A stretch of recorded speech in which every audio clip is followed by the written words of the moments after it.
Olá, gente, bom dia. Eu sou a aluna Larissa Carvalho, do curso de Biomedicina.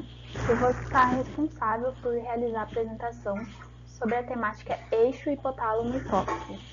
Para introduzir essa temática, a gente tem que relembrar a funcionalidade do sistema nervoso e do sistema endócrino. O sistema nervoso ele é responsável por captar, processar e gerar respostas diante de estímulos, tanto internos quanto externos ao organismo. Já o sistema endócrino, ele é responsável por regular e controlar atividades corporais que têm a finalidade de garantir o crescimento, desenvolvimento, reprodução e homeostasia do organismo com a utilização de sinais químicos, que são conhecidos como hormônios. E a interface sistema nervoso e sistema endócrino é reconhecido como eixo hipotálamo-hipófise. Mas como é que é organizado esse eixo? Bom, para facilitar o entendimento, vamos relembrar o que são os hormônios. Os hormônios são mensageiros químicos secretados no sangue e que atuarão em determinadas células. E eles podem ser classificados em peptídicos, esteroides e amínicos. Os peptídicos têm na sua constituição aminoácidos, como a insulina. Os esteroides eles são derivados do colesterol, como o estrogênio e a testosterona. E, por fim, os amínicos têm na sua constituição o grupamento amina, como as catecolaminas, que pode ser a dopamina e a epinefrina. A secreção de neurohormônios é realizada por neurônios. No caso do eixo hipotálamo-hipófise, é realizada pelo hipotálamo. E esses neurônios do hipotálamo secretam hormônios peptídicos, e eles são conhecidos, então, por serem neurônios peptidérgicos. Mas como é que é realizada essa secreção e síntese desses hormônios peptídicos? Os hormônios peptídicos, eles são sintetizados de forma muito similar às proteínas. Então, o hormônio ele é sintetizado, traduzido no ribossomo, com uma sequência grande e inativa, reconhecida como pré-prohormônio. Esse pré-prohormônio ele é constituído de três coisas: a sequência de interesse, né, que é o hormônio ônio, uma sequência sinal, que endereça, que faz com que essa sequência pré-prohormônio seja destinada ao retículo endoplasmático, e o terceiro constituinte dessa sequência de pré-prohormônio são fragmentos. Esses fragmentos podem ou não ter atividade biológica. Então, esse pré-prohormônio é direcionado ao retículo endoplasmático e a sequência sinal é clivada, então resultando na separação dela e de outra constituinte, que vai ser o hormônio ativo, juntamente com o fragmento. E essas duas partes juntas vão ser conhecidas como pró-hormônio. Esse pró-hormônio é empacotado em vesículas de transportes e direcionada ao complexo de Golgi. No complexo de Golgi, ele é empacotado novamente junto com enzimas proteolíticas, que vão realizar a clivagem desse hormônio ônio e deixar separado desses fragmentos biológicos. E essas vesículas ficam no citoplasma da célula até que algum estímulo chegue na célula e essa vesícula libere por exocitose o hormônio de interesse. E quais são as características desse hormônio ativo? Eles são hormônios hidrossolúveis, de meia-vida curta, é necessário a síntese prévia e justamente a liberação por exocitose. E falando do hipotálamo, que é o grande secretor em termos de secreção neuronal, ele está localizado no diencéfalo, que é uma zona intermediária entre o cérebro e o tronco encefálico. O hipotálamo ele é organizado em núcleos, ou seja, esses núcleos têm por constituição serem agrupamentos de corpos celulares neuronais, que vão realizar diferentes funções e diferentes conexões. E para facilitar a organização e o entendimento, eles foram divididos e organizados da seguinte forma: a região anterior, representada nessa figura pela coloração azul, a região tuberal, que pode ser a região medial, sinalizada pela coloração vermelha, e a região posterior, sinalizada pela coloração verde. E por possuírem diferentes regiões de organização, diferentes núcleos, o hipotálamo possui muitas funções, sendo elas a ativação do sistema nervoso simpático, a manutenção da temperatura, o controle da ingestão alimentar, o controle da osmolaridade e aqui nosso enfoque, a secreção hormonal. Então, e como é que acontece a síntese hormonal do hipotálamo? O hipotálamo ele pode sintetizar hormônios liberadores e inibidores e hormônios neurohipofisários. Falando primeiramente sobre os hormônios liberadores e inibidores, vocês podem também ouvir falarem de fatores na literatura também, mas eles são hormônios que são sintetizados pelos núcleos periparaventriculares, arqueado pré-óptico medial, que está sinalizado aqui pelas setinhas azuis.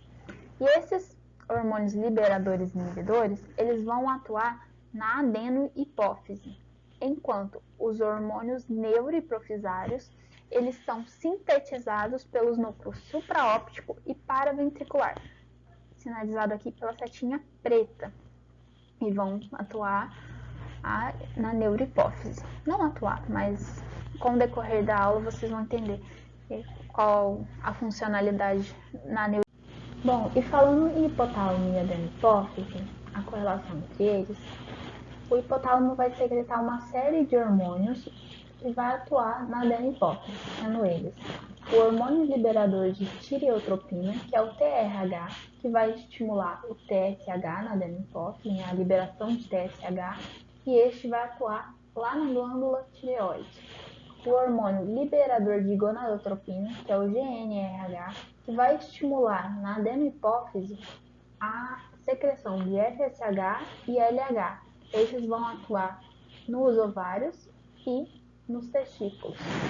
Já o hormônio liberador de corticotropina, que é o CRH, vai atuar na adenohipófise, estimulando a secreção de ACTH, e esse ACTH vai atuar na glândula adrenal, que é aquela glândula acima do rim.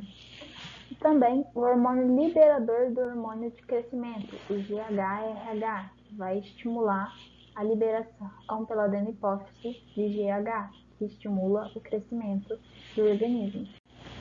Mas também existem hormônios secretados pelo hipotálamo que inibem a secreção na adenohipófise, sendo eles o hormônio inibidor do hormônio do crescimento, que é a somatostatina, que vai inibir o GH, e o hormônio inibidor da prolactina, que vai inibir a prolactina e, por consequência, a secreção de leite.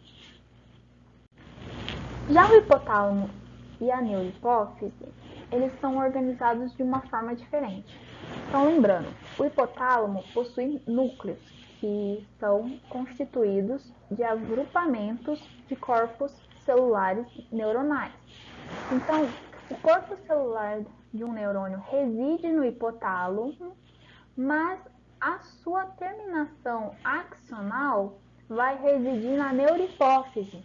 Então, a secreção do hormônio é realizada nessa região da neurohipófise. Então, o hormônio é sintetizado aqui no hipotálamo e empacotado em vesículas, e essas vesículas percorrem todo esse caminho até chegar no terminal axonal para ser liberado aqui no sangue. E quais são esses hormônios? São a vasopressina, que também é reconhecido como hormônio antidiurético ou ADH, e ele é responsável pela regulação do balanço hídrico, e a ocitocina, que é responsável pela ejeção do leite durante a amamentação e também pelas contrações uterinas durante o trabalho de parto. Falando um pouquinho mais sobre a hipófise é uma glândula abrigada na cavidade óssea denominada de célula túrcica, aqui no osso esfenoide, e ela é conectada ao hipotálamo pelo infundíbulo, também chamado de pedúnculo hipofisário. E como vocês podem ver nessa imagem, uma radiografia, ela está localizada aqui. E ela é organizada numa porção anterior e numa porção posterior, sendo a anterior a adenohipófise e a posterior a neurohipófise. Ela também possui origem embrionária de dois tecidos, sendo ele o tecido neural e o tecido epitelial. Então, o tecido epitelial constitui a adenohipófise e o tecido neural constitui a neurohipófise. Lembrando que a hipófise também pode ser chamada de glândula pituitária. A adenohipófise, por ser constituída de tecido epitelial, ela possui diferentes tipos celulares, sendo eles os tireotropos, os gonadotropos, os corticotropos, os lactotropos, os somatotropos, sendo eles responsáveis pela secreção de determinados hormônios. E as células da adenohipófise vão secretarem estes hormônios aqui, cada uma com o seu hormônio de interesse. O primeiro deles é o hormônio estimulante da tireoide, reconhecido como tireotropina, ou também TSH. Este é responsável por estimular a produção de hormônios tireoidianos na glândula tireoide. Já o hormônio folículo estimulante é o FSH. Ele vai atuar nas mulheres no desenvolvimento dos folículos ovarianos e nos homens na regulação da espermatogênese, enquanto o hormônio luteinizante, o LH, nas mulheres vai atuar nos ovários, correlacionado com o estrógeno e a progesterona, e nos homens, nos testículos, vai ser correlacionado com a produção de testosterona pelas células de Leydig. Já o hormônio adenocorticotrófico, também reconhecido como corticotropina ou ACTH, está correlacionado com a produção de glicocorticoides e androgênicos na glândula adrenal. Já o hormônio do crescimento, também conhecido como somatotropina ou GH, está correlacionado com o crescimento do organismo e a lipólise. E por fim, a prolactina está relacionado com a produção e secreção de leite. E os hormônios neurohipofisários são a vasopressina, que vai atuar na antidiurese através dos ductos coletores renais, e a ocitocina, que vai controlar a ejeção do leite pelos ductos das glândulas mamárias. E a neurohipófise, ela vai atuar através dos terminais axonais por exocitose na liberação de vasopressina e ocitocina.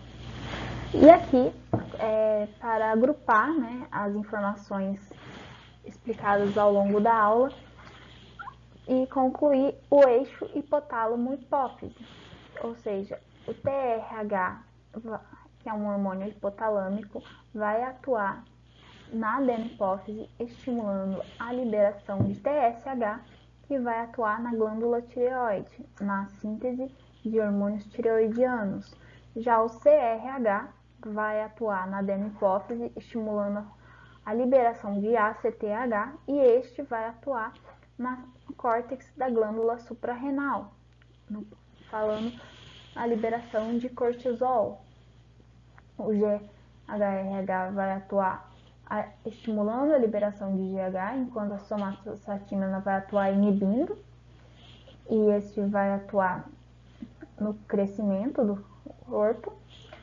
E o GNRH vai atuar estimulando a secreção de FSH e LH, que atuarão nas gônadas femininas e masculinas. Mas como é que ocorre a regulação do eixo hipotálamo-hipófise? A regulação é feita através de retroalimentação negativa, ou seja, o produto final, o hormônio final, vai inibir o estímulo inicial e ele pode ser realizado de duas formas. A de alça curta, ou seja, o hormônio hipofisário vai inibir o hipotálamo, ou de alça longa, o hormônio periférico, ou seja, o hormônio liberado na glândula final, por exemplo, o hormônio T3 e T4 vai inibir o estímulo do hipotálamo para a produção deles. Então, ou seja, a glândula tireoide inibe o eixo hipotálamo-hipófise. Isso é constituído como alça. E um exemplo dessa retroalimentação negativa é o cortisol. O cortisol, a sua produção é estimulada através do hipotálamo pela produção de CRH, que vai atuar lá na adenohipófise, que estimula a liberação de ACTH, e esse ACTH vai atuar no córtex da glândula suprarrenal para a produção de cortisol. Quando se produz o cortisol vai atuar lá na adenohipófise, inibindo a liberação de ACTH e também lá no hipotálamo, inibindo a secreção de CRH. Isso constitui uma retroalimentação negativa de alça longa, porque o hormônio periférico, o hormônio liberado pela glândula periférica, vai atuar lá no hipotálamo, inibindo a sua produção. E por fim, essas foram as nossas referências. Espero que vocês tenham gostado da aula e qualquer dúvida nos mande mensagem. Até mais!